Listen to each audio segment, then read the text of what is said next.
Zee 24 तास एक पाऊल पुढे। दरम्यान राज ठाकरेंनी अजितदादांच्या गांधीगिरीची खिल्ली उडवली आहे। जो भून से गई वो हौद से नहीं आती असा टोला राज यांनी अजितदादांना लगावला। त्यांचं वक्तव्य पुढचे 50 वर्ष महाराष्ट्रातली जनता विसरणार नाही। त्यांनी प्रायश्चित्त घेण्यापेक्षा दुष्काळग्रस्तांना पाण्याची व्यवस्था करावी असं राज यांनी सांगितलं।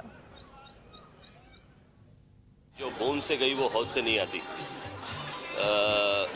ज्या प्रकारे महाराष्ट्रातल्या जनतेला अजित पवारांनी नख लावलंय आणि जी जखम केली आहे ती न भरून निघणारी आहे। त्याच्यामुळे असल्या उपोषणांनी हे काही भरून निघेल, कारण ते जे बोलले आहेत त्याच्यामुळे जी मन दुखावलेली आहेत महाराष्ट्रातल्या तमाम जनतेची ती भरून न निघणारी आहेत। आणि असल्या प्रकारच्या नौटंक्या करून हे काही परत ते सुस्थितीत येईल अशी परिस्थिती नाही आहे।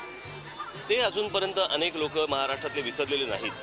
तर मला असं वाटतं की आज अजित पवार बोललेली गोष्ट ही पुढची किमान 50 वर्ष तरी महाराष्ट्र विसरणार नाही। झी 24 तास एक पाऊल पुढे।